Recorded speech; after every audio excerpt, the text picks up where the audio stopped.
see parkour people who have like millions of Instagram followers and they're engaging none of them. And I'm like, dude, sell a sticker. And I've been able to make money with relatively no audience. And that goes to show that like you don't really need a huge following to actually have people willing to pay you for things. I don't feel good making money without it being like a mutual thing. Yeah. Like if someone's giving me money, I want to give them a good feeling.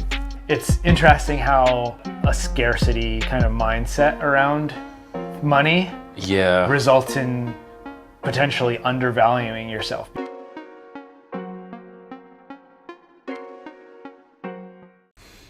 I always find it interesting when we're sitting next to each other.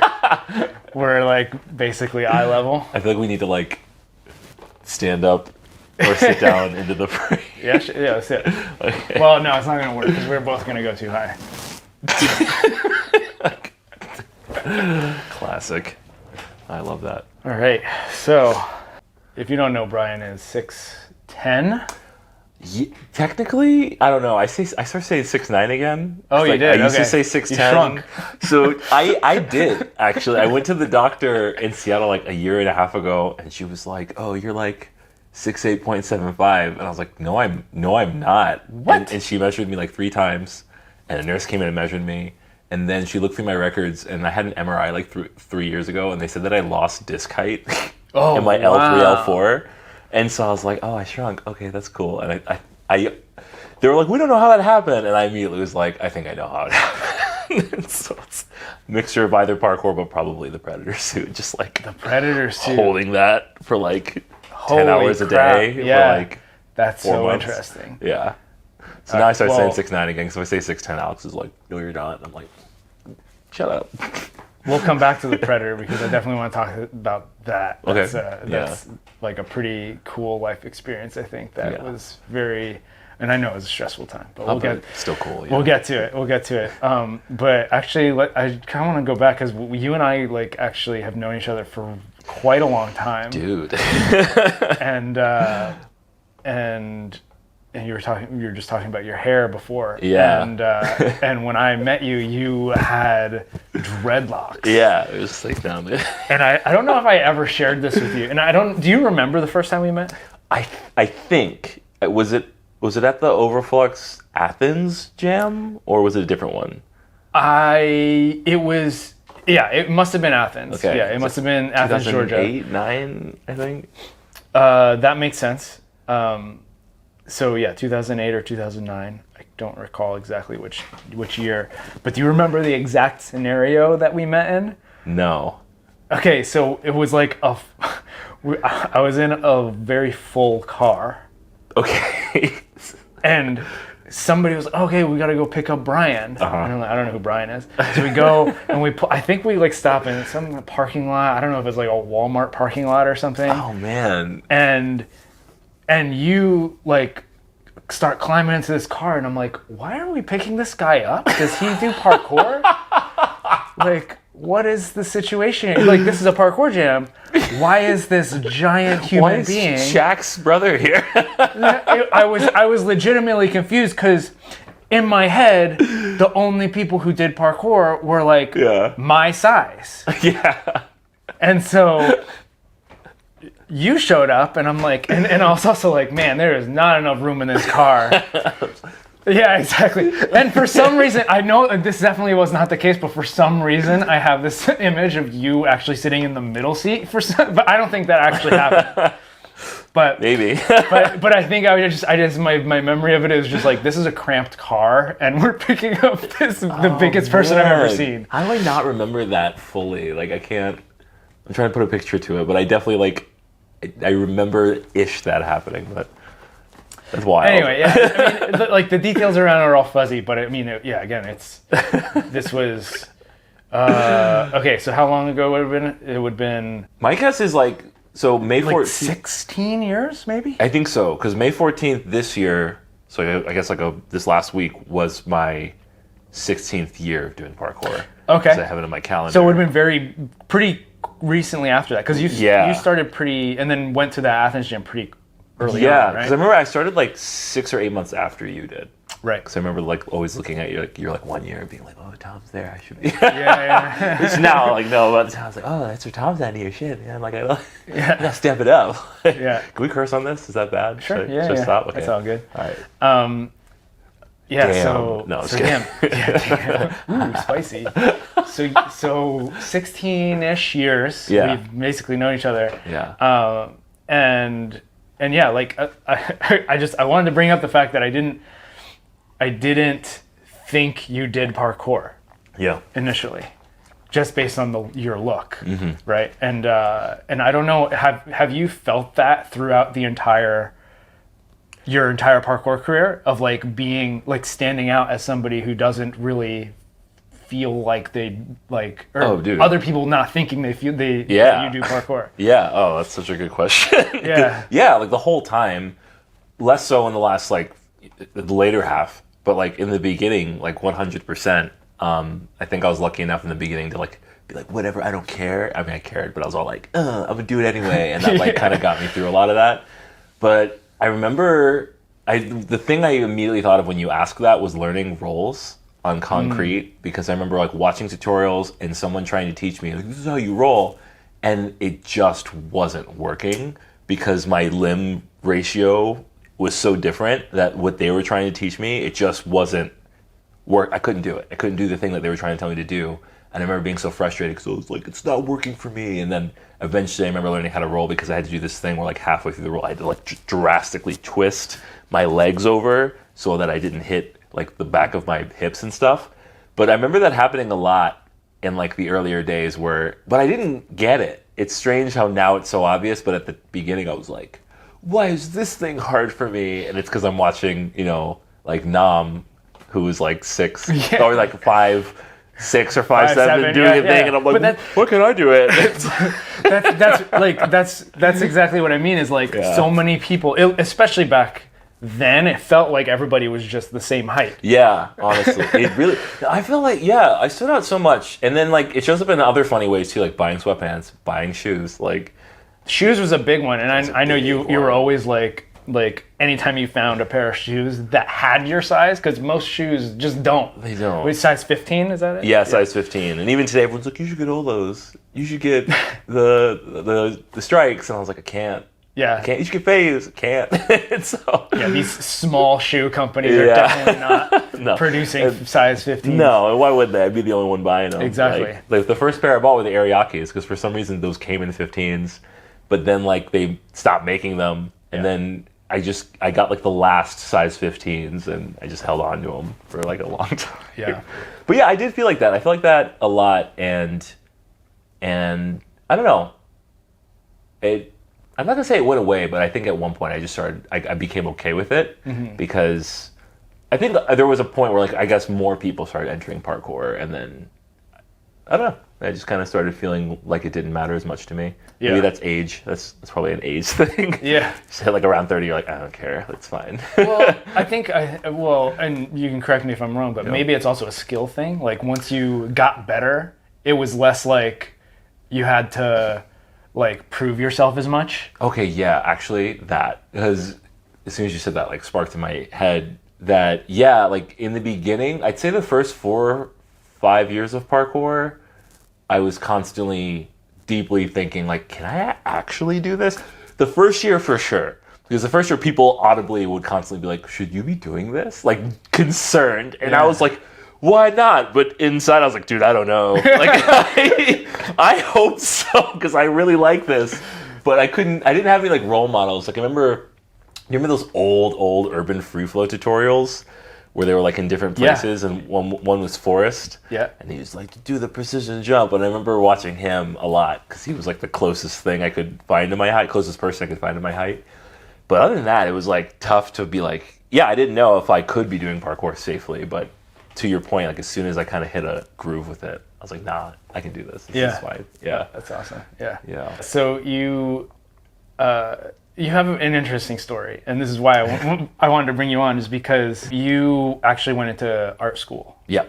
That was around the same time. So you were in art school during your starting of parkour, is that right? Yeah, I was in college, so it was at Kennesaw State University, in Atlanta, and I was in the art program, and I was like bouncing around between like graphic design and like drawing, painting, and then I eventually transferred to Savannah College of Art and Design. That's right. Yeah, for illustration, which so this is one of mine right here. So Oh, you did that? I did this. That's awesome. On my website. No, but yeah, I did illustration because that's what I was like really passionate about. But so that was like a 6-year school experience, and that was also the first 6 years of me doing parkour. Yeah. So yeah, while I was in school, the whole time I was also doing parkour constantly. And there was a lot of times where I was like, well, maybe I should stop doing parkour so I could focus on school. But every time I did that, I was just really frustrated. And then I kind of realized that like for me, parkour and art and like school, like they all had to happen together. They all fed each other. It was part of being a more complete person. Yeah. Like, you know, you got to have your outlets. Like, I feel like if I had gotten rid of it, I wouldn't have had this other thing that I need. I don't know. This thing that I did for fun that like relieved stress and was fun. Yeah. And so I did them all at the same time. Yeah. So let's just go down the rabbit hole of like what was it that sparked your interest in parkour at the beginning? Oh man. Oh, I love this. What did it? It was like a gestation period of a few years. I'd say between like 2005 and 2008.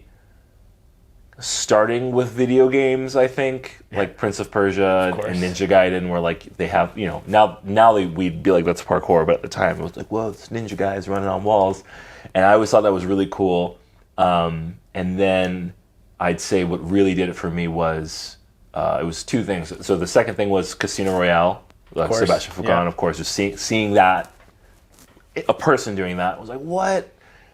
Which I still have never met Sebastian Foucan, and if I did, I don't think I'd be professional, so I'm kind of glad. He's like on my short list because I've met some famous people and I don't really get starstruck, but he's on that list of like, I'd be like, I can't talk to you. Yeah. I'm too excited. But the thing that really did it was freaking Ninja Warrior before it was Ninja Warrior. So when it was the G4 one, and they were like, when they were just showing the Japanese show, right, and they had that contest where they sent over 3 Levi people, Muhlenberg, and it was Levi Muhlenberg, or Brian Nosol, or Roscoe, and then Brett Sims. Brett Sims was he was in that. Yeah, he was one of those 3. I didn't know that. Right? I know he got into Ninja Warrior, but I can't remember. I didn't remember he was the. Yeah, because I remember at the time I was like, who? He was the only one I didn't really. No, actually, I didn't know any of them. But it's like now he's like so influential, like freaking Brett Sims, and so it was the 3 of them. And watching them just like tear apart the course, I was like, what are these guys? And then they were like, they're freerunners from America. And I was like, and then that was the first time I'd heard the word parkour officially. Yeah. And because they were like hyping it up. And so I immediately like Googling parkour, found the APK forums and the Overflux forums, signed up that day, bought a pair of Ariakis that day, and then went out to this like playground and like started like jumping around and following the tutorials that I found on the forums. And this was May 14th, 2008, because I looked up the receipt of when I bought the Ariakis, and that's how I knew that was the first day. No, I didn't do that. I looked up the first day I joined the APK forums. Yes. And that was, because I remember that was the same day I went out for the first time. But yeah, it was like those 3 things kind of coming together, and then me being like, oh, that's what this thing is.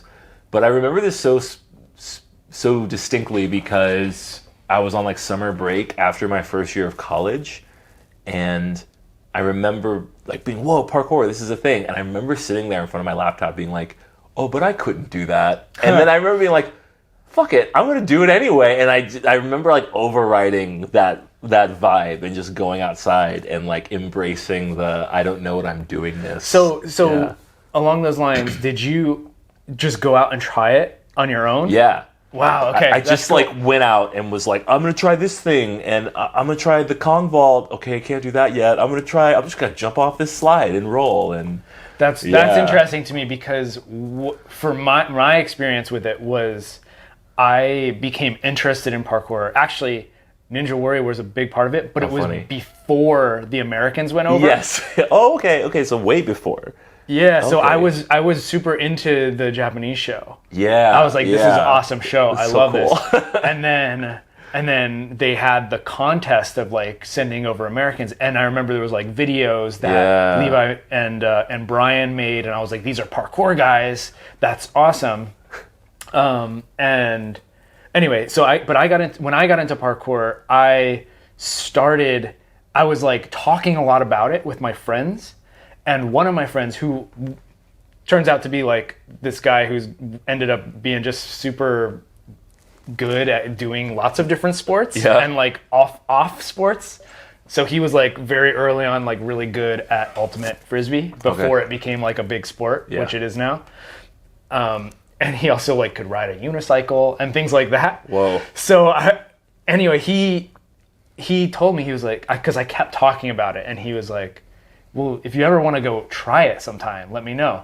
And this light bulb went off in my head. It was like, oh, try it. I could just go do it. Yeah. But it wasn't, but I didn't have what you had, which was just this like, no, I'm going to go out and just do it on my own. I almost needed the like help of like somebody to be like nudging me towards it. Oh, and cool. I remember I found a spot. I called him. I was like, hey, I found a spot for us to do parkour. Oh, the first spot. Where was that? Was that in That was at Florida State. Okay, yeah. sick. So also in university when I discovered parkour and began practicing.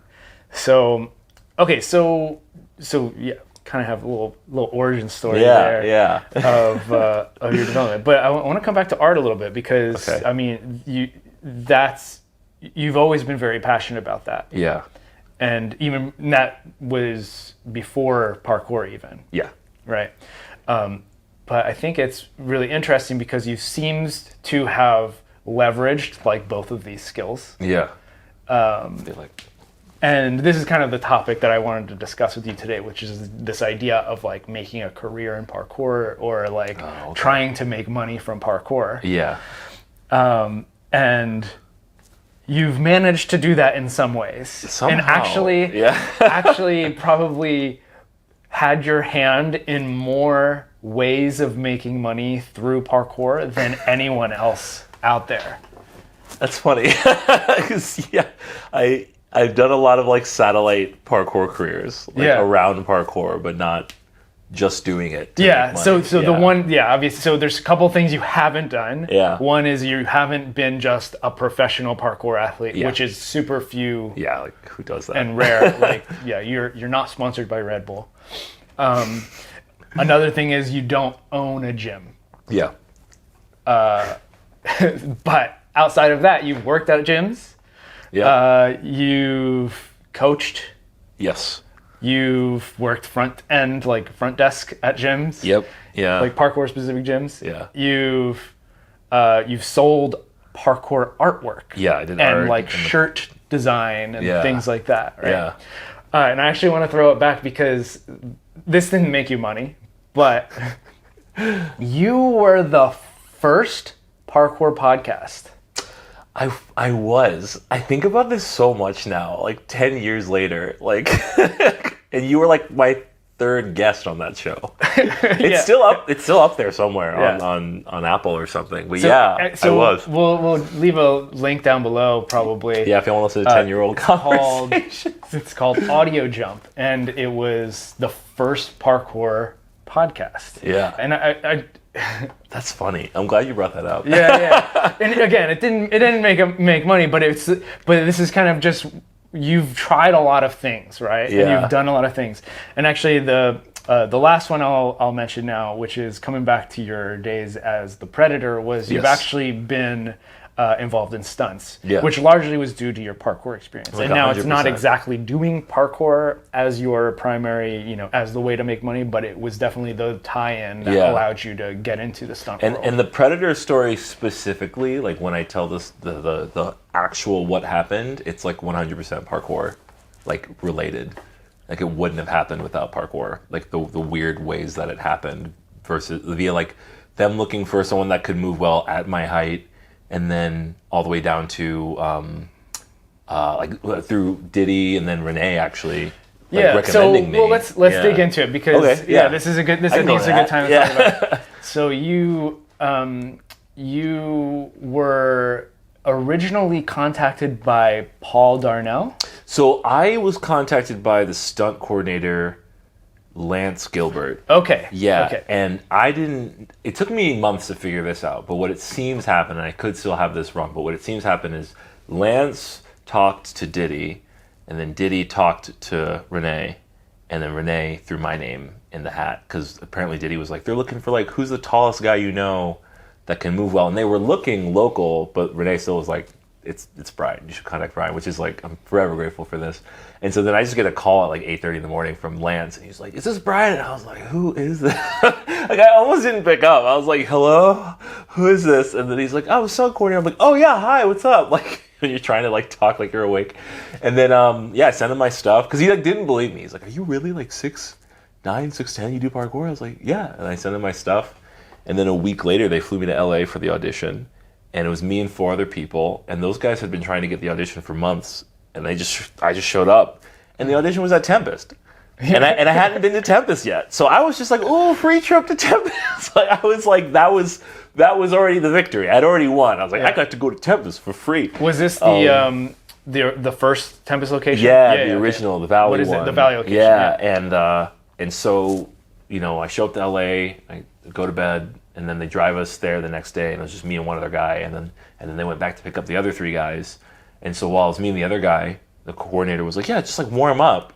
And I was like, and this is when Daryl was like posting a lot of stuff at Tempest Valley. And I was like, I want to try some of these lines that Daryl was doing. So I just started training. And like as my warm up, I'm just training and jumping around. And then they like for the audition, they were like, okay, we want you to start up here and then end here. And then kind of do whatever you want in the middle, but like make it like Predator inspired. And this is when SPL was doing the year that SPL had done the Seattle comp, the waterfront comp. Yeah. And so I was at a bunch of the SPL comps, so I was just like, oh, this is just a style comp, but instead of flips, I should be a monster. And so I like that's what I went into it with. I planned the style run, and so I started up here and I like dropped down. I really wish I could get the footage of this because it was like one of my favorite lines I'd ever put together. Because in my head it was a line, except instead of like constantly going, I would like stop and like look around and then go do a thing and then stop and like look around and then did like a lache, went backwards to. I don't think I did a flip in there, but I just did all that, and then they loved it. And then the next day they called me and they're like, yeah, we want you to be the Predator. And I was like, are you sure? It's like, me? Really though? Because I just didn't, it's not that I didn't think I could get it. I just was like super fine with not. I was like, whatever, I'm here, this is cool. And I do think that played into me getting it because I didn't seem all like hungry for it. I was just like, yeah, man, I'm just here to do my thing. And they liked that. And then months later, the coordinator would eventually tell me, he was like, man, I picked you because the moment you started warming up and jumping around, I was like, oh yeah, that guy. Like, that guy. He just immediately was like, yeah, him. And then they had to go do all the other stuff anyway. But that was really flattering. But completely parkour. Like, parkour got me that job. 100%. So and it got me through that job. Through it. Yeah, in the weirdest ways. But we can get into that. Yeah. So I guess this is one of those things where it makes me think about how parkour is such a has a way of training you to move well. Yeah. That people can't even understand how good you can be at moving. Yeah. So and just related to a story, I did a mocap job like kind of recently, a few months ago. Cool. Yeah. And the whole time they're like so impressed by what I was doing, and they're like, oh, is this too high? Oh no, we can lower it. And I'm like, no, it's good. No, I'm good. And then like I did it, and they like clap, and they're like, whoa. And then I do like I like climb up a thing, like the structure that they had built, and they're like mind blown. Like, how is he doing this? And then the guy who's like the prop master, who's like building the set things that for me to climb, he's like, yeah, normally we have to like add extra things that people can step on to get them to climb up this. And they were telling me after the fact that they have people who are like regular like stunt actor, people who do mocap, who they're just like, like they can't move their bodies like this. Yeah. And so, and for me, this is like what I ended up doing was so freaking easy. Yeah, for you it was like, that's the thing. Just like, and you know, and I'm 17 years experience, 16, 17 years experience. So it's obviously not easy to do, but because I have so much experience doing it has become easy. Yes. But I guess that's what's so cool about parkour to me, is that it increases your capacity to move in such a way that people don't even understand how it's possible. Yeah, they don't. And for you, it's like you've been doing it for so long that you're like, oh, that's just like a thing, But they're like, well, that thing blew my mind. And I think that's one of the coolest things that we can offer in those situations. And then there's like other ways beneath the surface too. Like when I was doing Predator, I tell this at every convention, like any scene where the mask is on, like the iconic battle mask, I'm blind. I'm like pretty much completely blind because the goggles fogged up immediately. And so every scene I can't see. Everything's like a shower glass after, like a mirror after a hot shower. It's just like completely fogged out. And so for every scene, I would have to take off the helmet, the mask, and I would have to, when you're doing a blind pre, like over a wall, but you can't see the pre, and you have to just keep doing the run up. I did that for every take, and then I'd put the mask on, and I'd go through the take pretty much blind.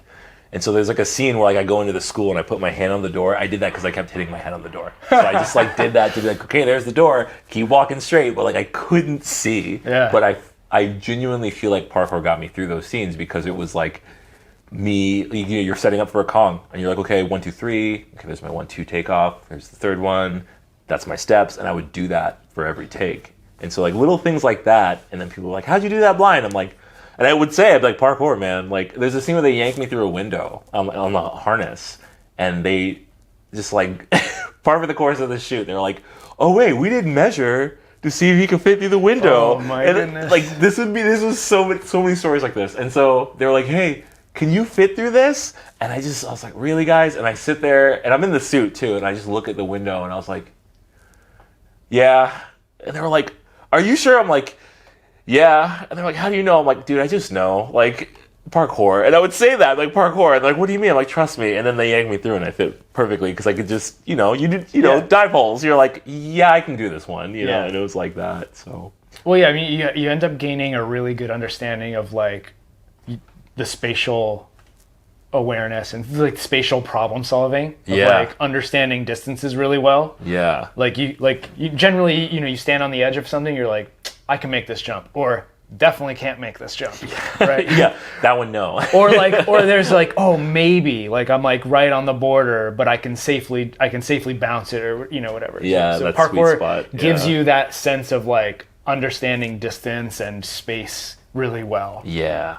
It does. Like it really builds a map in your brain of how to like understand space, which is, I mean, I get obsessed with just looking at spots. Excuse me. Yeah. So just like walking down an alley, like just looking, and it's like, you're like, what are you looking I don't even at? have to do the thing for me to get a little bit of enjoyment out of it. Yeah. You're like, oh, look at that. Because I can just like imagine it happening. Right? That's so cool, man. Anyway, so you've done Predator, and we can talk a little bit more about that. But you've done some other jobs as well. Yeah, I've done a few others. I did a little bit for Black Panther, Captain America: Civil War, Walking Dead, Lovecraft Country, which we can talk about that. I've never heard of that. That was my like. That's a whole story. But I did that one, and what else? A little bit. I do like the briefest double bit in the new Bad Boys movie coming out. Oh, okay. Bad Boys. It's Not for Life. Bad Boys Ride or Die, I think. The new one. Bad Boys 4. Okay. So I doubled for that one for like literally one get shot thing. Nice. I don't want to say who because it spoils the movie. Yeah. Or it spoils part of it. But and then just some other stuff like that too. I almost was a werewolf for the Teen Wolf movie on Paramount. Oh wow, Plus. really? I say almost because I was on set. We did rehearsal, and this was in Atlanta, and then I got COVID. Oh. It was the first time I got COVID, and then it was 2022, and then I was stuck in an Atlanta hotel for a week. And then they ended up CGing it. They put an extra in my suit, and then they were like, "Oh, he wasn't moving, man. He just stood there." But I didn't see it, so I don't know. Dang. But so a few things. It's been a more than I ever thought I'd do. Yeah. Like, I don't know, like, not to... Like, to be honest, I don't feel like I hustled that much for a lot of it. A lot of it kind of came to me. I was really grateful for that. So there's like a couple things that my theory on why you've actually had this success with it, Okay. without even trying, right? Yeah. Is parkour is like, one, Yeah. your height, which is an immutable characteristic that you have no control over, but it is a factor, right? Yeah. But the third one actually is networking, Yeah.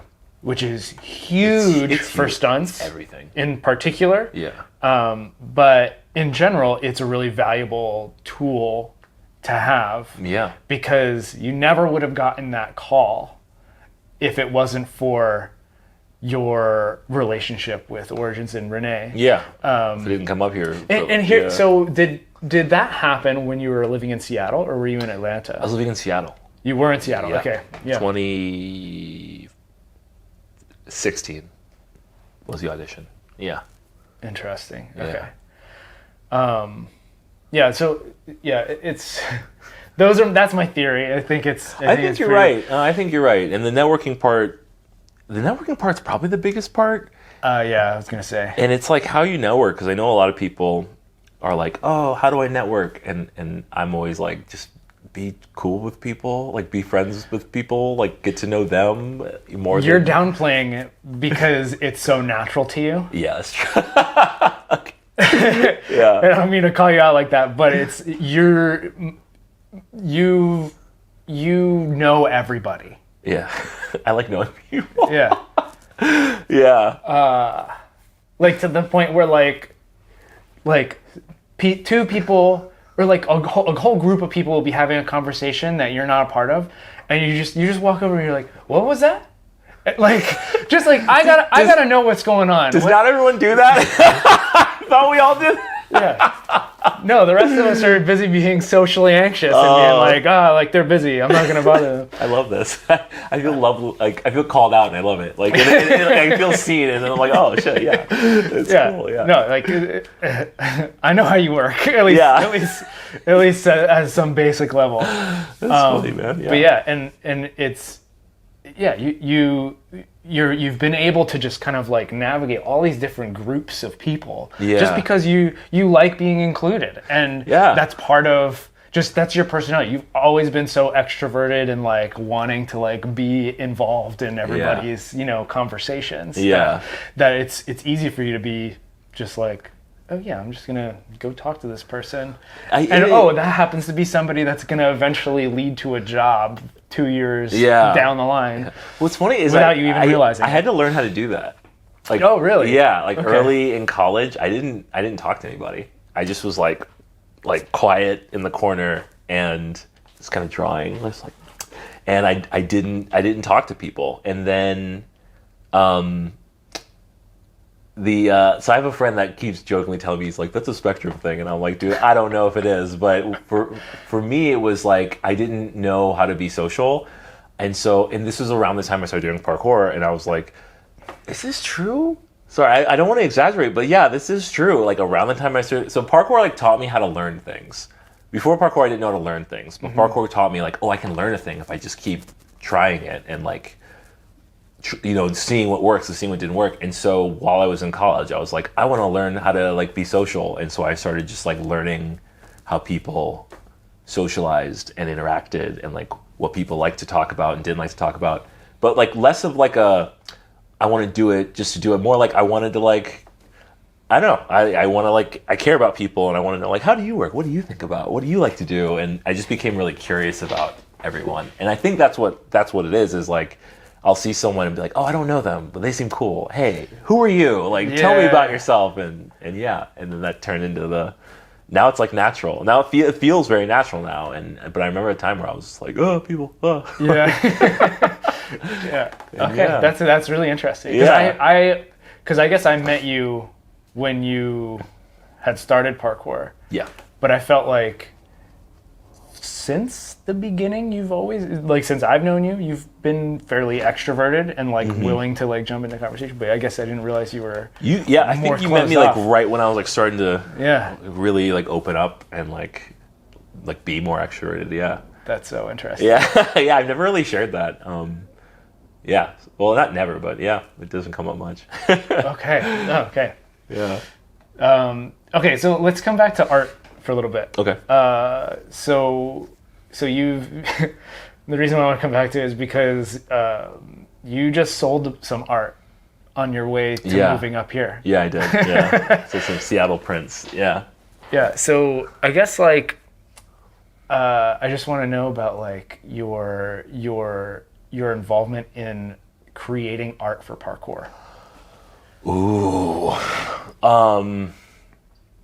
Oh. I know you've been burned a few times. A few times, but luckily not, like I can't think of any off the top of my head, which is good. That means they're not like weighing me down. I've got one. Oh, I want to hear what's the one you got? Or... Ninja Quest.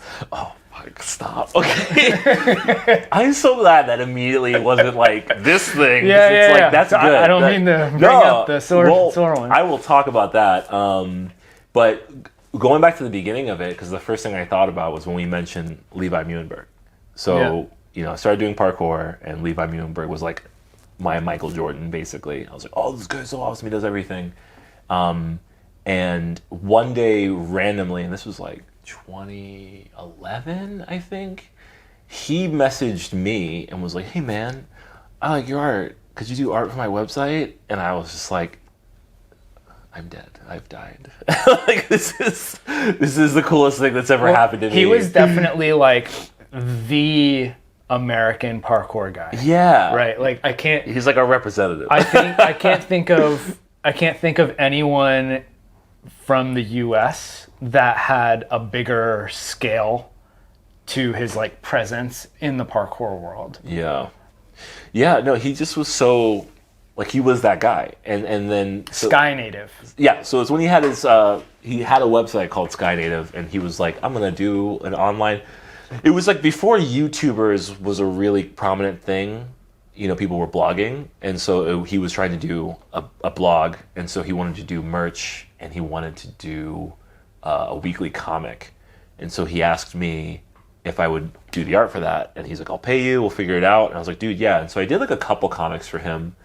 And they were called A to B, and it was about like two dudes. It was like a sitcom, basically, like a webcomic about parkour guys. And looking back on them, I think they were pretty good. Like I looked through the folder the other day. We gotta uncover these because I might have seen these, but I can't even think about them. I have them all in a folder at home. Okay. And I'll bring them in one day. And did they exist online anywhere? They used to on his website, but no, I don't think they do. I should put them up there though. Because now I'm a lot more willing to be like, this is my old stuff. Look at it than before. I was like, don't look at the old stuff. It's not good. It's like whatever. But yeah, so I did that for him, and then out of nowhere, he was like, hey, actually, I have to stop doing it. He's like, it's not about you. Something else came up, which I would eventually learn that was Avengers.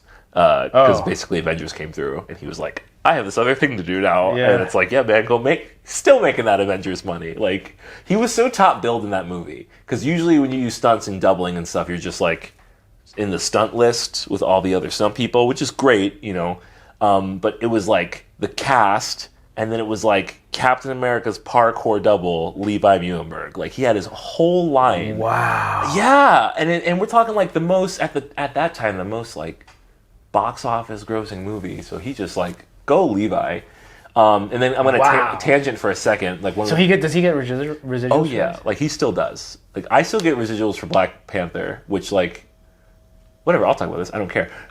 My Black Panther residuals at this point are either the same amount or more than my Predator residuals, just because like residuals are for SAG are based off of like aftermarket. So after theater, so everything after theater, Netflix, on TV, DVD, Blu-ray.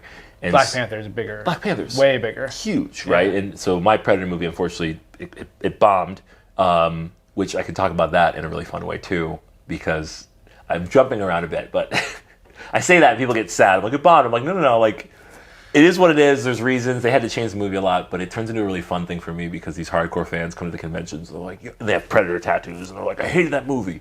You were amazing. And I'm like, oh, thanks, man. Like, so like, it doesn't, I wear that and I with a smile. But yeah, the way residuals work is mostly based on the popularity of the movie. And so Levi's still like, I don't know his bank account, but I assume he's still making a decent movie off of Avengers 1. But yeah, rewinding, I will do that. So he asked me to do art, and that was the first time I did like parkour related art. Right. Or maybe, I don't know, I think I did an APK thing before that, like for their newsletter. And then that. So those two things were like the first time I did parkour art. And then I don't even know what the next time was, but I eventually started doing a lot of the t-shirt designs or some t-shirt designs for jams and events. Right. And that was really fun. Really fun. It was, especially for the events. I after like when stunts was kind of holding me up financially, I had a thing where I was like, I'll do event t-shirts, but I won't do private ones because that was so tricky.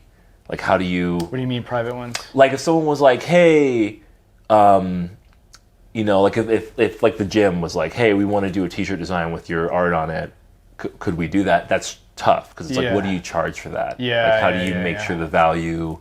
And I was learning all that. Like, I was learning how to value myself. I was learning how to make money. There's a whole part of me that was like, I don't even want money. And there was a part of me that was like, I want a lot. And so it was like trying to figure out...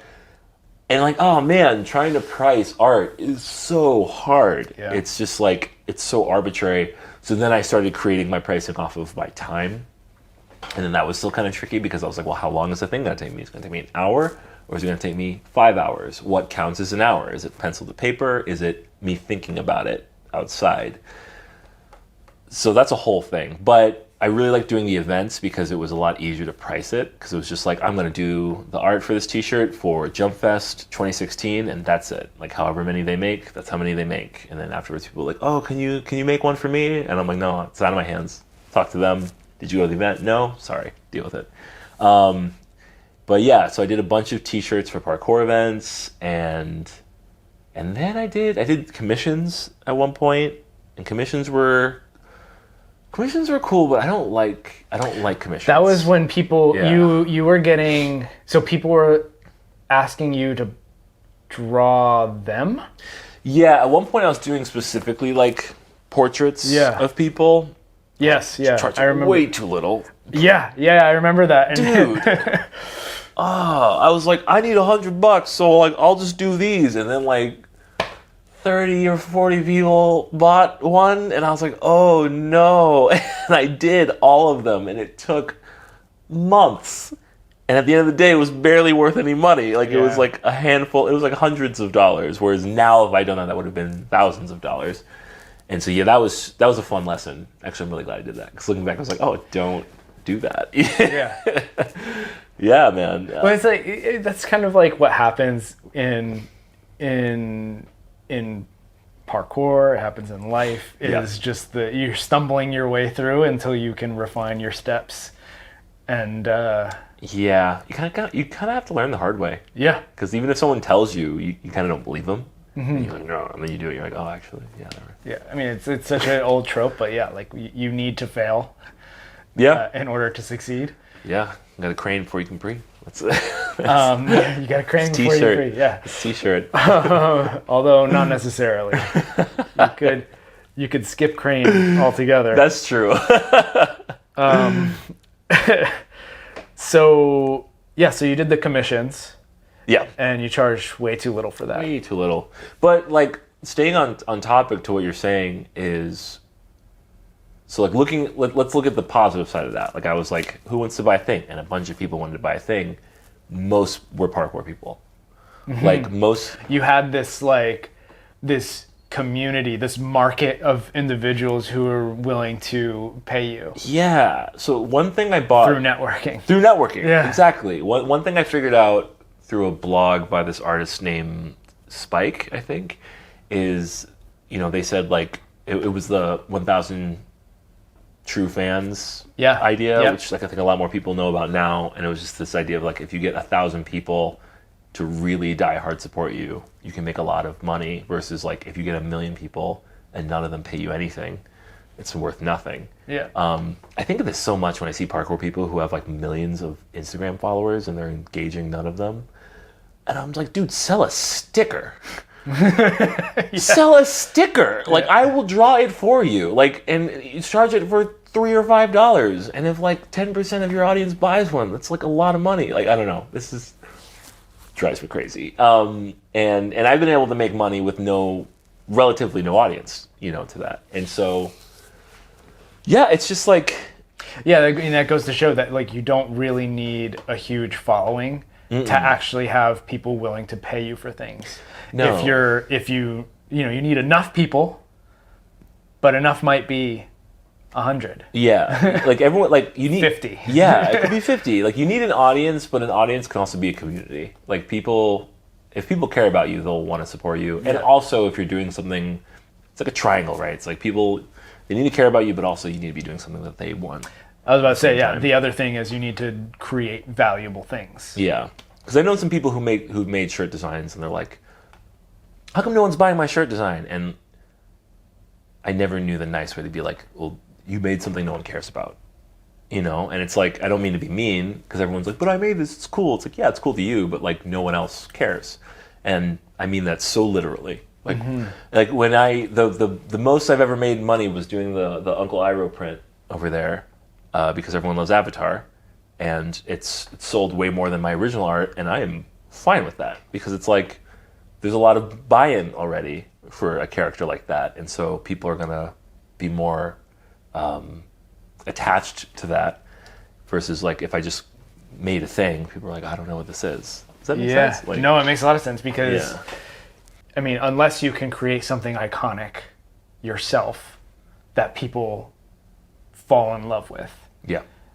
That's a lot harder to do than to take something that is people already love and just make something with it, because then they're going to have a lot more emotional attachment to it. Yeah. And I think it kind of goes also back into my little personal philosophy is like I want to like I don't know how everyone feels this way, but like I don't feel good making money without it being like a mutual thing. Like I want to give someone something in return. Yeah. Like if someone's giving me money, I want to give them a good feeling or something. And I think that is like, man, like that has made me so much money. Like it's strange to tell people, but so I've been doing conventions for the last 3 years. Yeah. And it's been pretty good. And one thing that like not super good, but like it's been a nice little side hustle. I don't want IRS knocking out like how much you make. It's like, no, man, I'm not banking, and I report all of it anyway. But we do have some IRS agents who listen to the show. What I meant was, is my mom watching? Well, she's retired now, but no, but I do much better at the conventions now than I did as an artist, right? And one thing that shocks me is how the return I can get by just kind of caring about somebody in the right moment. And so there's been multiple times where someone comes up and they're like, "Oh, can I have an autograph?" And I'm like, "Yeah." And they're like, "How much?" I'm like, "Oh, it's $40. And then they're like counting their cash, and they're like, "Oh, okay, never mind." And I'm like, "Oh, what's up? Like, how much do you have?" And they're like, "Oh, I have like $32. I'm like, "Oh, flash sale, it's $32. Like, and they're like, "Are you sure?" I'm like, "Yeah, go." It's a Sharpie from me, but it's a lot more for this person. So like, I will take that $8 loss. And like almost every time that person comes back the next day with their friend, "Oh, this is the guy that did the deal." And the friend's like, "Oh, I'll buy something." Or they bring their mom back, "I'll buy something." Mom brings their friend back. This is a true story. Mom brought their friend back. They bought something. Friend brought their daughter back, and they bought something. And now I made like 4 times as much because on the first interaction I was willing to give away something. Yeah. And that's always just boggled my mind because I didn't go in expecting to do that. I just watched that kind of happen. And like, oh, people will give you more money if you care about them.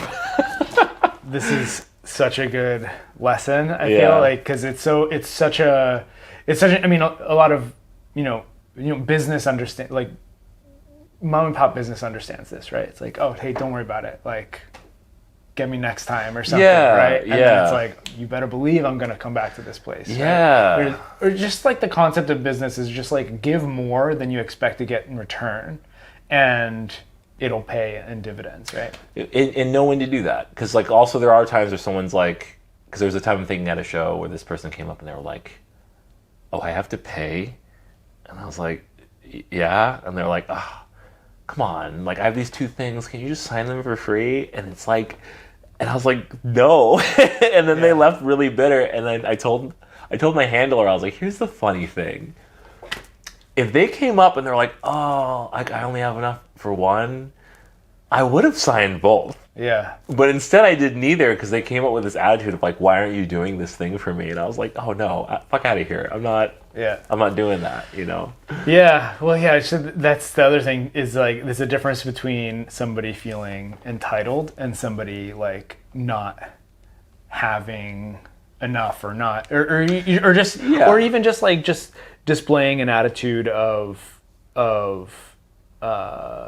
you know, not having an attitude, I guess, is what I'm talking about. Yeah. Yeah, just like don't be a dick. Yeah. But yeah, I don't know. It's like I would have helped them out, but they were clearly trying to. I felt like I was trying to get there. I felt like they were trying to take advantage of me. Exactly. And after like being screwed at other times, I was like, nah, I'm not about that. But I would have been willing to help you out if you were just chill about it. Yeah. So, yeah. Yeah. That's very interesting. Some good lessons for making money. So do you have any, you kind of like talked a little bit about this before with like valuing your time or valuing your effort or valuing your art, which is very difficult to do. Yeah. But do you have any advice for people who are maybe artists or not even artists, but people who just want to sell something of their creation? How to value themselves? Oh, geez. Yeah, it's tricky because I feel like all of my thoughts on this are now outdated. Okay. I don't know. Why do you think that? Just because like where we're at right now with like AI, and I don't know what the current like landscape of selling art online like really looks like. With like the way with the way that social media is now, where like we're very like when I was doing it, it was a lot easier to connect with people, and now like you got to fight a lot more algorithmic traffic, and so I'm not really sure. I can still answer your question. I'm just wondering initially how useful my information is. Yeah. Okay, so very interesting that you brought up AI because as an artist, that's definitely going to affect you. There is the whole like the great profile picture change of 2022 or 23 or whatever. That was a moment for me. That was weird. But I guess my question to you is, do you think that in today's age, you could have done what you did, I don't know, 5-6 years ago, selling to the parkour community? Because there's other artists in the parkour world that are doing kind of what you were doing, or at least like creating things for the parkour world.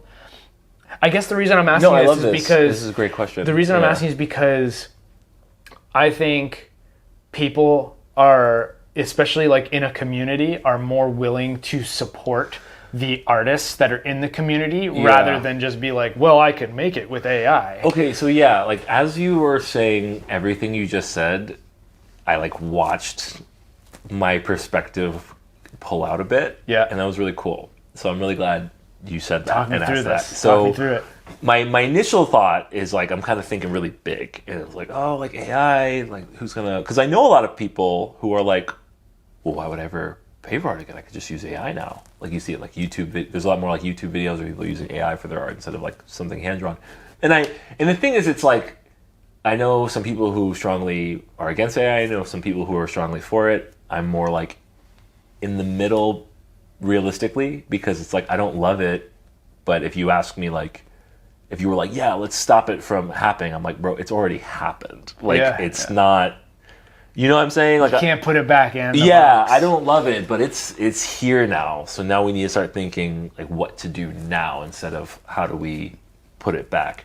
So I digress. So, but what you just said was like, but in the parkour community, and as soon as you said that, I was like, oh, actually, yeah. Like I do think I could still be doing what I did back in like 2018 now, because, and this goes right back into the conversation we're having about community and networking and support, because I do think parkour is filled with a lot of really cool people. Some people not as cool, but like a lot of people who like we all care about each other and we know each other and people are willing to support each other. And I do think that is still true. And so I do think I could still be doing that with this specific audience, or maybe another audience if that was my audience. So I'm glad you said that. That's really cool.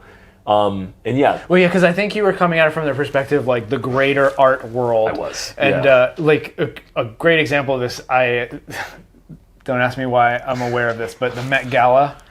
Yeah. The whole like, there's this whole thing about the Met Gala is you show up in the like really elaborate fancy clothing. Yeah. Typically like women in dresses that are super, super fancy and like they're done up by these designers.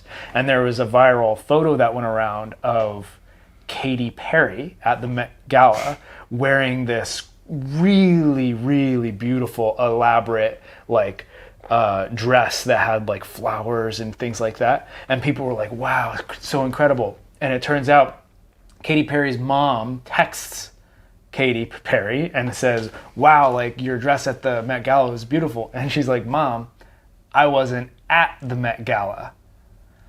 It was an AI generated image. No way. And everybody's saying basically like, if... Are you serious? Yeah.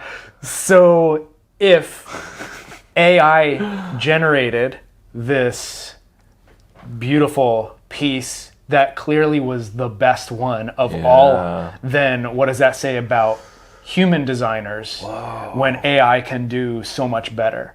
Yeah. And that's kind of the conundrum. But I guess so if we're looking at like just like the greater perspective of the art world, like everything, the world has changed.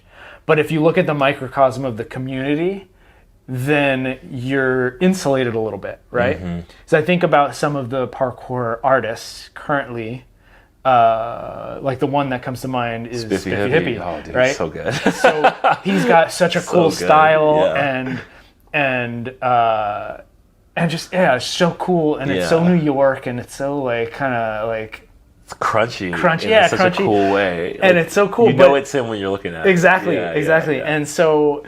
And I want to support his work. It's less special to me if I see like a AI generated piece, because it's not tied to who the artist is, because that artist is in my community.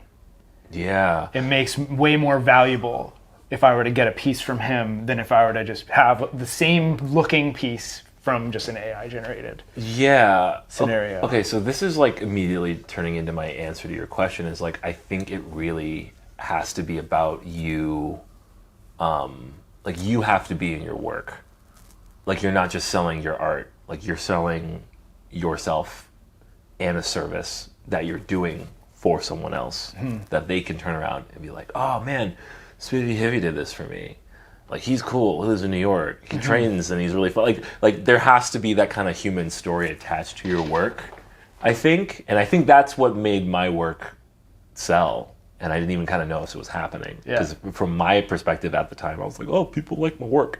I didn't realize people were like, Brian did this. And I was like, oh, stop. I honestly, I didn't really feel that or notice that until the Uncle Iroh thing. That sold better than anything I'd ever done, and I mean that in terms of not just like the numbers it did, but like the for the effort I kind of put into it. And I say that, and that's a tricky thing to say because it's not the most elaborate piece I've ever done, but it was I had so much fun making it that it felt easy. It's like this thing you were saying about the mocap. It's like I was like, this was easy, and then I just put it up online, just to put it up online, and like I want to say like 10, maybe not even, like 5 to 10 people in the comments were like, can I buy this? And I was just like, and it was COVID. So I was like, give me a second. And then I like set up the page and I was like, yeah, okay, y'all can buy it. And then I sold like, I was like, I'm gonna do 30. I'm gonna do 30 because I did a pre-order. And I said I'm gonna print 30, but I'm not gonna do it unless like 10 of them sell. And then I hit send, all 30 sold. Wow. And I went, actually I'll do 60. 50 sold. And I was like, in one day, my phone was just notification. And I was like, how is this happening? And then I was about to I got them all printed. They showed up. I bought like the sleeves for them, and I was about to send them all out. And I just did one more post being like, there's 10 left. All 10 sold. And I was shocked. I was like, I didn't know y'all wanted this that bad. I just thought, I don't know what I thought. Yeah. But it was so cool to watch how much people wanted to support. And I've had people be like, can you print more? And I was like, no, I can't. Because I said I'd only do 60. They're numbered 1 to 60. Oh, wow. 0 to 60, actually, because they sent me a proof. And I just don't want to...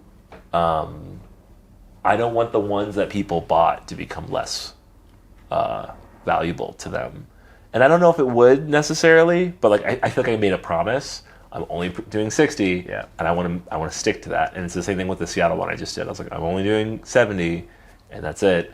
And so, I mean, maybe I can color it and do a different run, but it would have to be different. You know what I mean? Yeah, there would have to be something about it that's different. Yeah, and that's like kind of a me thing. Like that's more of like, I don't know if that's advice necessarily as much as me being like, I like that. Well, that's principles, right? You're adopting certain principles. Like you could do it, and I actually think nobody would care. Yeah, probably. Nobody's actually going to care, but it would be against a basic principle of like, this is actually a 0 to 60, like this is a special thing that you produced that you're no longer producing. So, yeah, because I think it will make the future ones more valuable too. When I say I'm gonna do 60, people know, oh, he's only gonna do 60. I gotta get this. But we'll see. But I don't know, back to the original, I think you asked like what advice I would give to somebody trying to do art in this. And like, I guess I would say like, oh no, actually, I have a lot to add to this. I know a lot of artists trying to make it, and they don't make it. So like the little story I'll tell before answering this is, I used to go to conventions a lot as an artist when I was in art school. And I remember one time we were at this show called Heroes Convention in North Carolina. And I was there walking through the artist alley, big comic art show. And there's some comic artists who people are like flipping through their work. I love your work. I bought all your books. It's so good. And then there are some who like no one cares about and they're not selling nothing. But the weird thing I kind of noticed is like, I also wouldn't buy stuff from the people who weren't really selling anything. And I was like, why? Like, it's not bad, but like, what is it that I'm attracted to here and not attracted to there? And and this goes into my answer is like, I think you have to make work you care about. Because I think I can tell most of the time, I can tell if someone's making something that they don't actually care about. Like they like put out some art, like look at this art I made, and it's like, man, this is by any means not bad, but like I could tell you didn't really give a shit about making it. And I wish I could tell you scientifically why that is. I'm finding the urge to say this joke, so I'm just gonna say it anyway. But it's just like Gaydar, you just kind of know. You just know. You're like, yeah, all right. Like, and so like, there's vibes, and like a way the art's presenting itself, where you're just like, oh, there's like love here. I love this. And then there's somewhere you're like, you're giving, and this is I think what people feel about AI art, honestly. So at least I'd like to think that is like, because when I see an AI art, I'm like, this is on a technical degree awesome, but there is just something missing here, and I don't know what it is, and it feels too squishy to be like, it's love, but it's love. There's no love in this art, but it's just like when you have a bad street taco and a good street taco. You're like, I don't know what makes this good street taco good, but it's good, Yeah. Sometimes the price. Sometimes the price. Oh, sometimes the price. Let's be honest.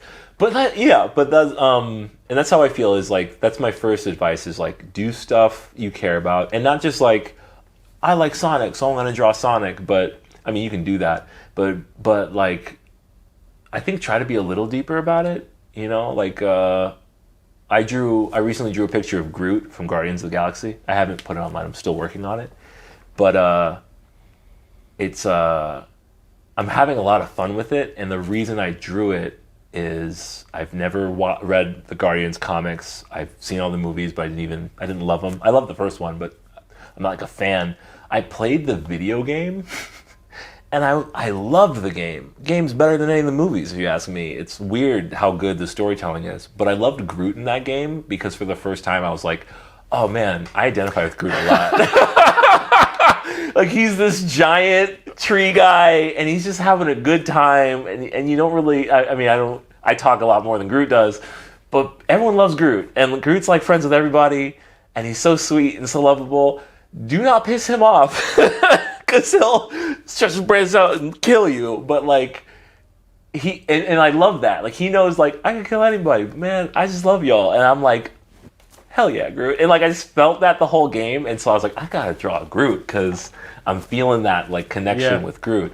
And that's like a vibe. So that feeling right there. Had the love in it. Yeah, the love in it, right? And that's when I make art, is when I feel that, like, oh, I'm feeling this thing. I'm gonna do this thing. And that is the stuff that has historically sold well too. Mm-hmm. And so when I did jam t-shirts, and this is advice I'd give to somebody doing like a jam shirt, is I would talk to the person running the jam, and I told them like, we have to have a phone call. And some people were like, oh, I don't want to do that. I'm like, no, like I have to do this. And we would talk for like 30 minutes or an hour. And I'd literally just be like, what's your jam about? Why are you doing this jam? Like, and I'd just be like, why does this exist? And then people are like, oh man, well, like, so and they'll tell you a story of like why they're doing this event and what they love about it. And then while they're doing that, I'm like, dude, I just drew it because like I was feeling what you were telling me, and that became the art. And that's kind of been the case for like it's been a case for, I don't want to say everything I've done, but the ones that I like, the ones that I still like, that was the case. The ones that I look back and don't like, we didn't do that. And it just was me being like, I don't know, like what's cool? I don't know, something. And those were like a lot harder. And then those become the worst projects because then you're like just doing this back and forth with the client, which is the other advice I would give people is like, make an agreement that is a contract, but don't think of it as contract, think of it as an agreement. And literally any artist who sees this, if you're like, I'm trying to do freelance work, but I don't have a contract, just email me and I'll email you an editable version of my contract because I want everyone to have this. And it's literally just like I'll do this, you'll do this, I'll do this, you'll do this. But in there, in like the last pages of that, I have a lot of random miscellaneous stuff. Like, don't text me asking how's the art going. You can email me, don't text me. Don't, do this. And those are all things I learned the hard way of like what not to put up with, because when I was younger and I would do paid work, I just assumed like I have to do everything this person says. No. No. Yeah, if there's no line drawn, then they'll cross it every time. They'll take advantage. Yeah, like less so with like parkour homies, but man, unfortunately, even so sometimes. Yeah, well, it's because there's not. Yeah. Sometimes it feels like the homie though, right? Yeah. The homie, so like. Yeah, and the other thing I would say, this is like me telling someone you got to warm up, and I say that because like I warm up almost every time I train, but sometimes I don't, and when I don't, I regret it. And this is the biggest thing I'll say is like, know your price and stick to your price, and do not go lower for anybody. Like I had an artist say this to me once, and I thought it was stupid, but now I agree. Where he said, if I know what the price is, what the value is, he's like, I either do that or zero. As a pro bono, but when I do pro bono, I send them an invoice for the full price, and I say like discounted to zero.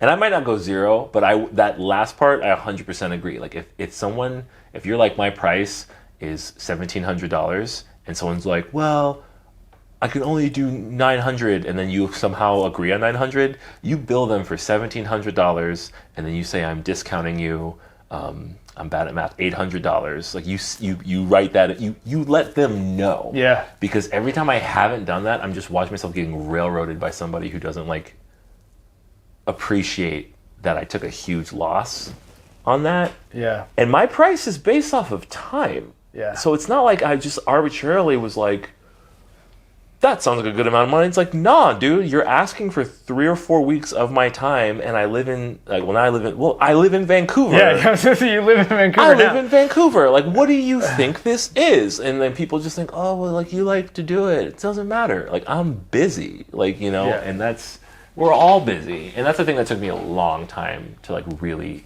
hold my own boundaries on. So, yeah, it's like the same shit you learn in therapy. Like, hold your boundaries. Like, don't. Yeah. Know your value, but real. And then other thing with art is just like make sure your price is be able to back up your price. And I knew so many people I went to SCAD, Savannah College of Art Design, SCAD. I knew so many people I went to SCAD with who would do then commissions for like, you know, $50, $25. And I was like, you gotta charge more. And they're like, oh, well, like I feel bad for charging more. And I'm like, but you have to. And they're like, well, and I was like, no. What? And I would point blank ask them, like, how much student loans do you have? And they'd be like, well, I don't want to tell you. I'm like, right, what rent do you pay? Like, what's your utilities? Okay, add that up and use math to figure out what is that daily amount and charge twice that much at least. Because it's like, you have to do that, right? Like, yeah. It's interesting because I feel like it comes from a mentality of, I mean, like, a lot of times, you're talking about college students. Yeah. Right? College students who are probably, first of all, don't have any conception of how to manage finances. They've never made money. Yeah. They've never made money. In fact, they probably don't spend much money on things. They're like, well, I wouldn't buy this for $100, so I'm going to charge them $25 or whatever, right? So it's a difficult lesson that they'll have to learn eventually.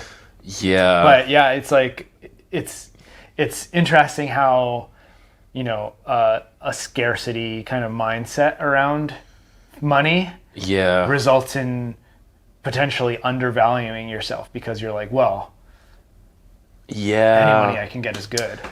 That's such a good point, though. That's such a good point, and that's true. And I think with college students, it scares me the most because they're like I don't know. I was at like Parallel 49 the other day having a donut, and then these two guys were like film guys, and they're talking about like film projects. Like, oh, I worked on this thing, And they're talking like really loud, so I just heard their whole conversation.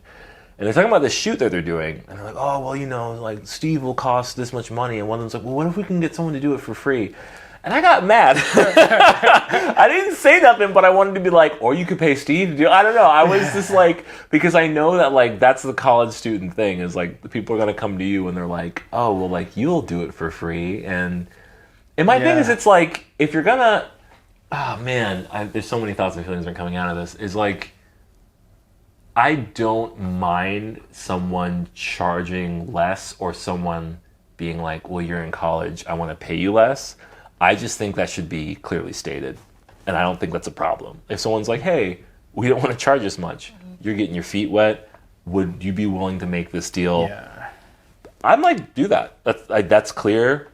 Because like when people feel like undercut, and I have been undercut, and I didn't realize till afterwards, like, oh, I got screwed.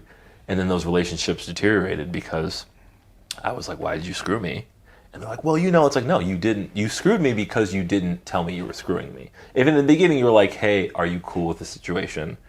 Like, we're going to charge this much because we feel like that. And I would be like, okay, then I didn't feel screwed. Because I've had things I've done for free that I could have been paid for, and I'm fine with it. And then I have things that I like got paid something for, and I feel like I got screwed. Yeah. You know what I mean? Yeah. Yeah. So let's zoom out a little bit because I want to kind of talk through, because like going into this talk, I had this idea of what I think would be important for if you wanted to make money. Yeah. Because the thing is, like, doing parkour, especially from parkour, but doing parkour is almost always not enough. Yeah. right? Yeah. So you can't just be good at doing parkour.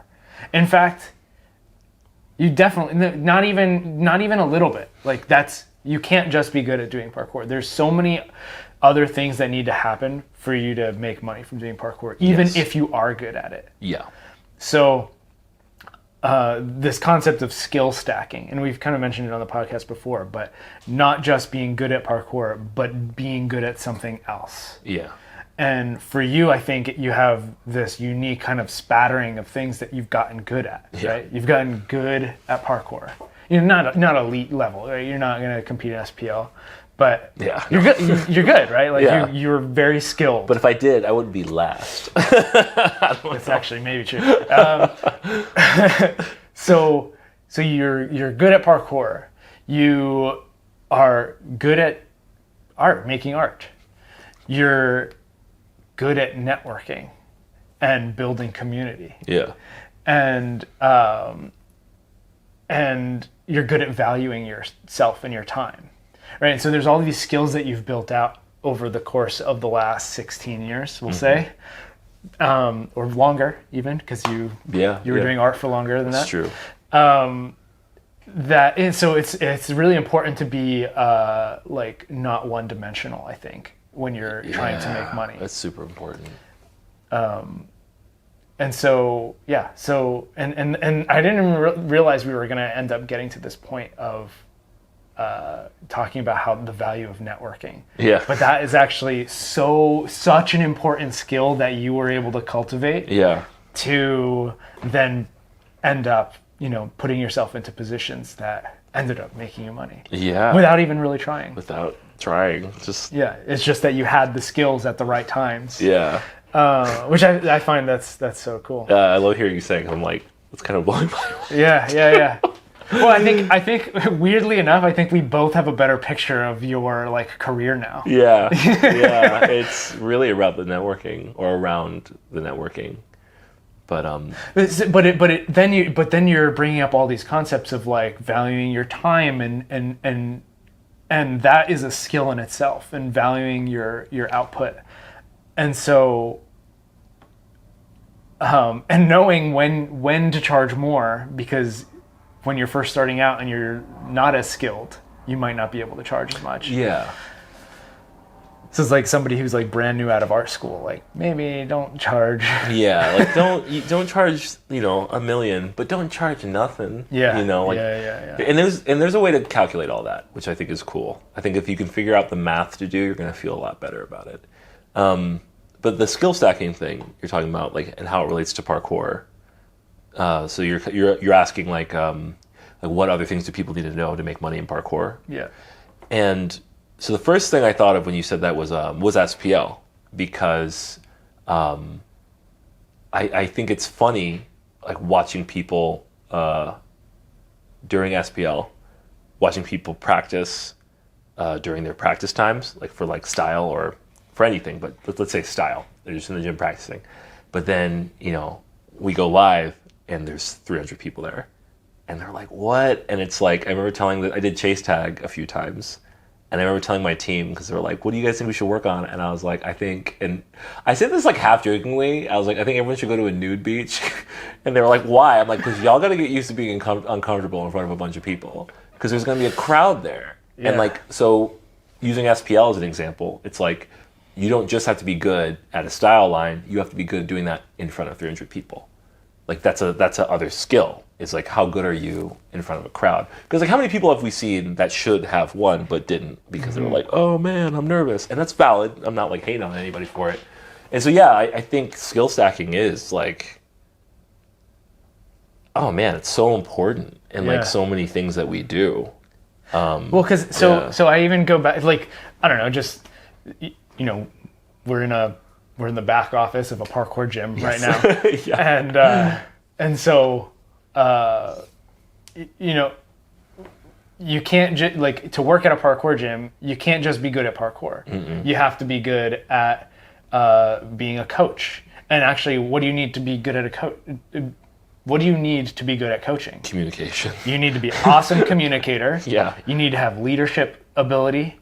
You need to be able to like detect errors. Work with kids. You need to be able to work with kids. You need to have patience. Yeah. When somebody, even not with kids, but even with adults, like if somebody's not quite getting something right away, you have to be very patient with that.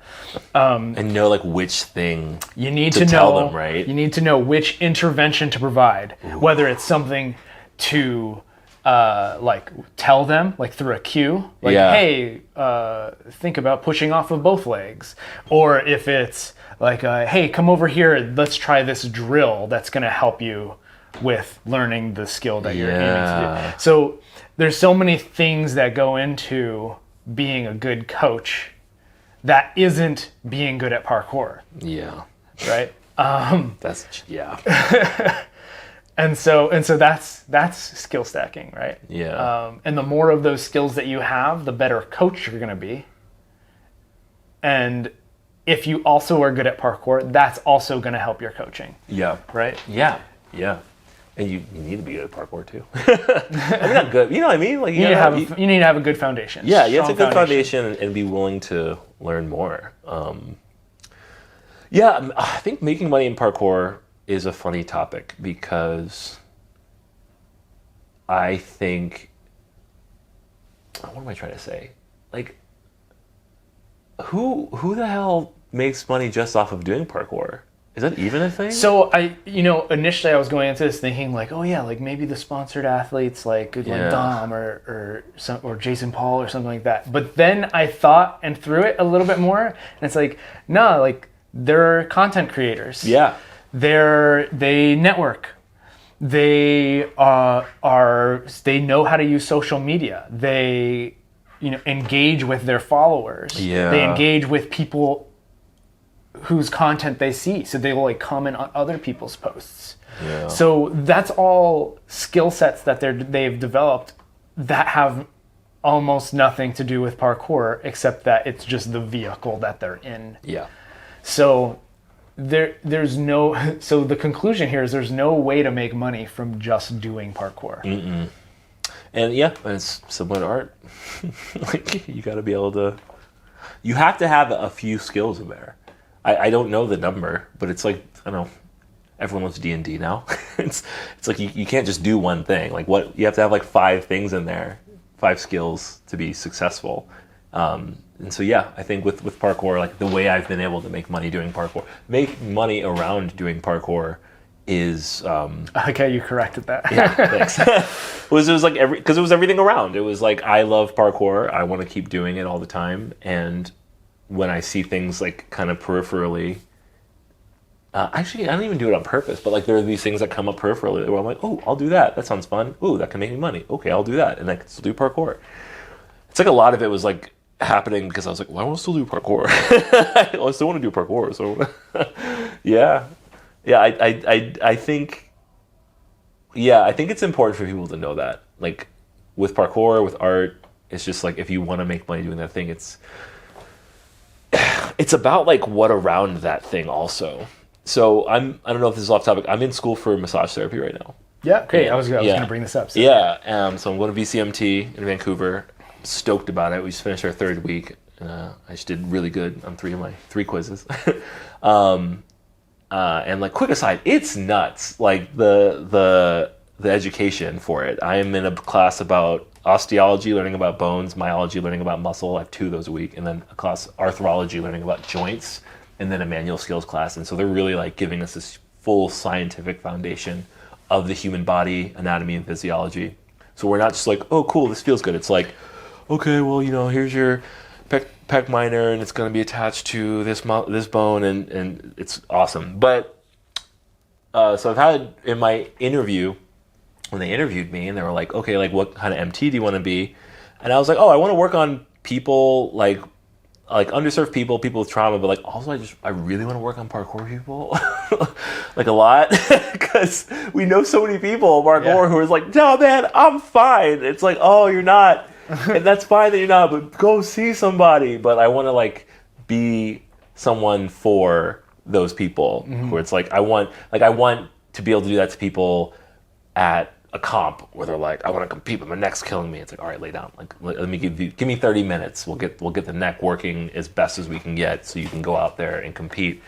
But it's funny because even in this new career, I'm still orbiting around parkour. Right. Like I'm still like, how can I serve my community? How can my community support me?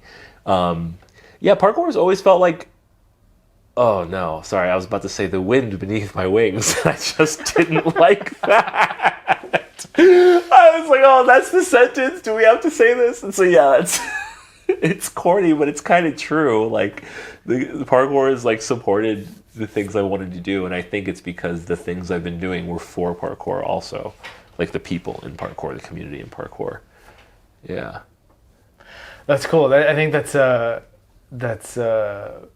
what I wanted to just quickly talk about how interestingly we had this conversation off camera like a couple weeks ago. Oh yeah. But you were saying that you think that your career in art and parkour is helping you in massage school. Yeah, 100%. Right. Yeah. So like we're learning a lot about anatomy right now. And so basically it's like we're learning like where is everything in the body, and then as we go through the course we'll learn what do those things do. And art helped me learn where all those things are in the body, and parkour helped me learn what do those things do. Yeah. And even like I had a bad injury doing stunts back in 2018, and that was like a shoulder injury. And one of my favorite things about this course or this path in massage therapy is it makes all the BS I went through with the injury worth it.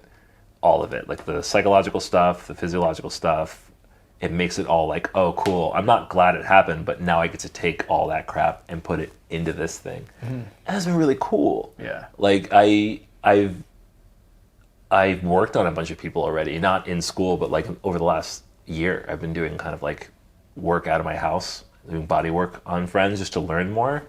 And it's cool when someone's like, oh, I have this shoulder injury. And you're like, oh, yeah, so this part's tight. And then this part's messed up. And you get really frustrated about that. They're like, yeah, how'd you know that? You're like, don't worry about it. and that's nice to be able to take all that and put it towards something, which it's like, I think that's a big part of skill stacking.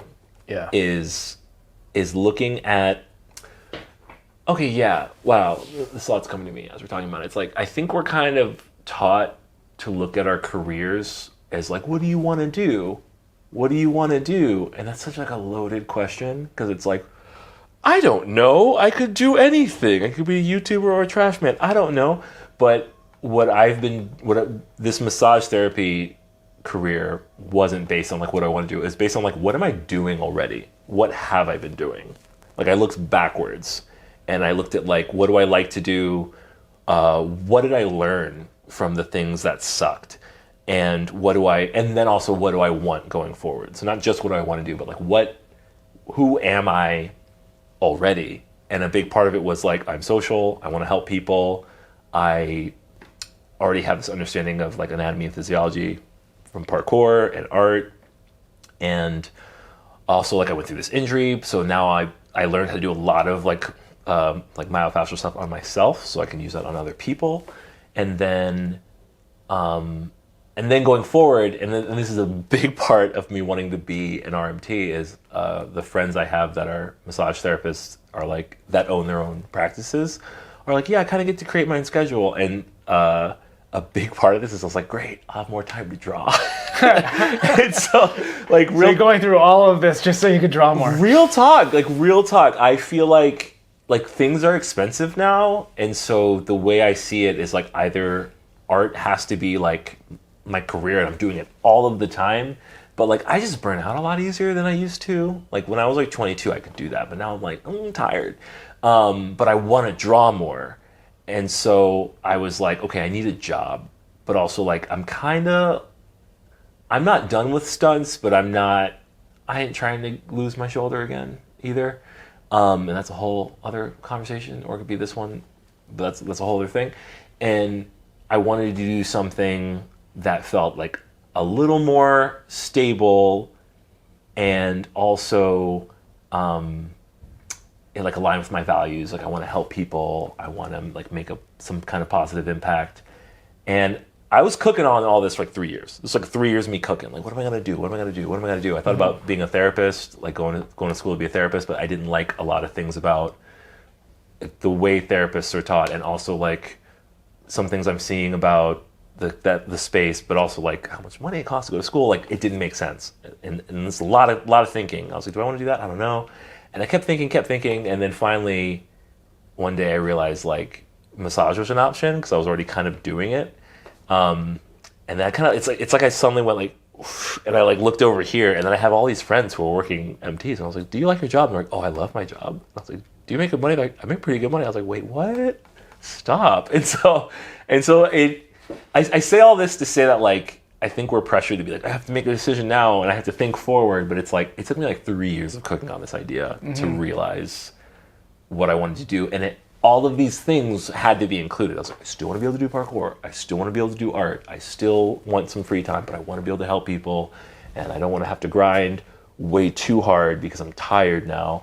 And then with all of those, I kind of like came to the conclusion that massage therapy felt like the thing that I wanted to do. And so far, I've been freaking loving it. And it's wild being in like a class, like a science class, and I'm like stoked about it. Like that's not who I thought I was, but it's because it feels like it's in alignment with what I want to do. And it's ultimately who you've become. Who I've become, yeah. Oh, that's nice. Thank you. Yeah. And so, going back to like what would I tell artists? It's like you really got to look at who you are, and who you've become, and who you want to be, and then put that all into like put that into your equation of like what the future is going to be, instead of just that's not advice for just artists. So. It's not. It's everybody. Yeah. So. Okay, I think we should wrap it up there. I just wanted to see if we can point some of our listeners to any of your work that you're doing, or your handles on Instagram if you want to share those. Yeah, so I have 2 handles on Instagram, and one's at the BA Prince. I really want to change that name because people are like, "What's the Bat Prince?" And I'm like, "Yeah, it's the Bat Prince." At the Bat Prince, the BA Prince, and that one is like, I don't even know what it is anymore. There's some art on there, but there's some Predator stuff on there too. I need to like figure that one out. And then at Tall Trainings, which is my parkour specific one. But I have all of my art, not all, but like most of my art that I like on my website, which is thebaprince.com. And I like highly encourage people to check that out because it's like the work gets big, and like I like edited the pages to like kind of show the process of the art and stuff too. So please check out my website, put a lot of time into it. And I think that's it. And then I think I have some like a stunt reel on the website, but also watch The Predator 2018, or at least the first half of it. And and check it out. A Fugitive Predator, represent, and ask me any questions about it if you see me, because I like talking about that movie. Well, this was a great conversation. So thanks so much for joining us today. If you like this video, please hit the like button. Leave us a comment below if you enjoyed having Brian on the show. And we'll catch you in the next one. Yeah, and buy my shirt. It's on sale on my website if you want it. Thebackprince.com. All right, bye.